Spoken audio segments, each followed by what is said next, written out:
Well, very good evening. I am Mark Seal with Sports Night, which will be aired during the 7 o'clock evening news and not in its regular 8:05 slot for this Yuletide season. Now, the future of one of Barbados' top sprinters is in the balance following what is being termed as an adverse analytical finding in one of his drug tests. Olympian Levi Cadogan is meeting this evening with an independent panel of the National Anti-Doping Disciplinary Committee to determine if the substance found in one of his samples was intentionally taken by the athlete. One reliable source has noted that the substance found is not an anabolic steroid. Therefore, the panel will be attempting to determine if doping indeed took place.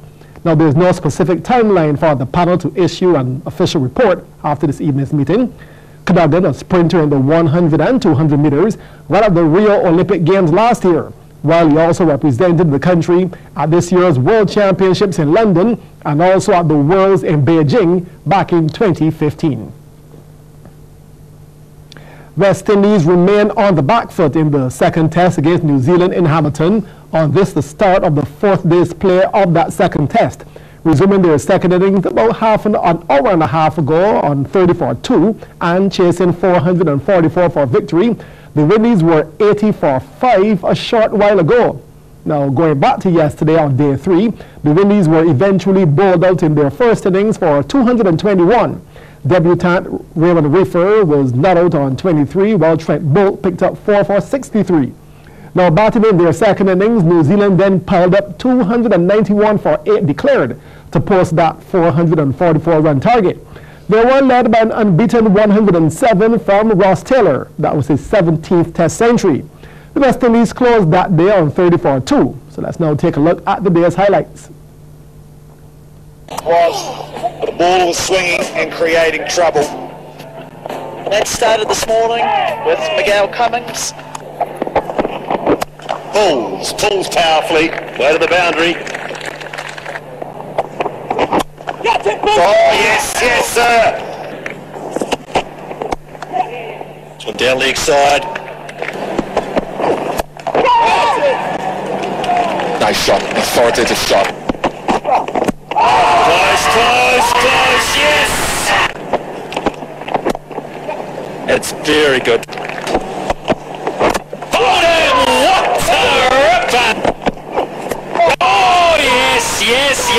Yes! And that is taking the brakes off. That is a wonderful shot. High. Does it have enough legs? There's a lot of height. No. Two fielders converging. Ambrose. It's a big hit by the Grandheim. Squared the wicket on the leg side. Oh, sweet boy. There it is. He's found the... Oh, it's the bat. There's the bat. Crunched from Neil Wagner. He got an element of in the air and wide of that man. Out in the air, taken. Straight down the ground. And there it is, Ross Taylor. He jogs through and he takes himself through to 17 test hundreds. Look outside edge. It's gone very fine. In the air and in the gap, wasn't timed at all, shoveled away. Another 4 to the total. Edge to taken, Tim Southey takes a good catch. In the air, taken, and Hetmeyer too loose. And Tim Southey was at the 3/4 seam ball, straight to Wagner. Well, play is currently live on MCTV's channel Flow Sports. Lunchtime will be around 8 o'clock. Instead of the latest score 80 for 5. Switching now to football, the David Thompson Memorial Constituency Council Classic Trophy will remain in the hands of St. George South for another year as they defeated St. Andrew last night in the final. Playing at Kingston Oval, St. George South controlled the game to score in both halves to collect the $30,000 check and a trophy for the second year running. Meanwhile, in the third place playoff, St. Thomas completed a bittersweet end to the competition for them when they got over St. Michael West. CBC's Akeem Klinkett reports. third place action as St. Michael West in the green took on St. Thomas, and the St. Michael side made the early running, producing a shot that was straight at the keeper. St. Thomas turned to attack now, and they broke free down the right flank, but the cross has too much on it to cause the defense any problems. St. Thomas on the move again, and a blunder in the defense sees the ball finding its way to Shakir Stewart. He fires one in, but the keeper is up to the challenge, rejecting him from getting the first goal of the match. But persistence is key, and St. Thomas followed that notion as O'Keefe Yearwood broke the deadlock in the 29th minute. St. Thomas 1-0 up and in total control. St. Michael West were trying to equalize shortly after, as they brought out the diving save from the St. Thomas custodian, but it wasn't enough, as St. Thomas still led at the half. In the second, St. Thomas were searching for goal number 2, but St. Michael West sorted their defense, forcing the St. Thomas attacker to go wide with his shot. St. Michael West had nothing but goals on their mind, as they were trying to bring the game back on level terms, but St. Thomas weren't having that, as the defender does well to keep them at bay. But in the 68th minute, they would finish off the game, as Yearwood heads home from a corner to give St. Thomas the 2-0 victory and the bronze medal. So, to the big final, where defending champions St. George South took on St. Andrew. There was a traditional greeting of teams by the officials and dignitaries. But when the action began, St. George South in the blue and red started pressing early, as this free kick almost causes problems for St. Andrew, but the defender butts it behind to safety. St. Andrew showed they weren't afraid of the champions and came good in the midfield, delivering a clinical pass, but the shot trickles just wide of the bar. St. Andrew on the move again tries another pass from the midfield. It was weak, but a poor clearance from the St. George South defender gives them a shot on goal, but it was too soft to cause any problems. However, despite the constant pressure from St. Andrew, it will still be St. George South who took the lead in the 37th minute, as Romario Watson beats the keeper to his right and sends the crowd into euphoria. St. Andrew, trying to get back on level terms before the half, pushed hard as the attacker made space from nothing, but his shot went sailing wide, leaving St. George in front at the half. Second half action, and St. George South kept the pressure on, attacking from the left this time, but the keeper is on high alert. St. Andrew, who was still in pursuit of that equalizer, took a chance outside of the box, causing the St. George South custodian Jamar Brewster to bring out the acrobatic save. But they were dealt another blow in the 50th minute, when the ball finds the head of Dario Harewood, who bursts the net to give St. George South the 2-0 lead.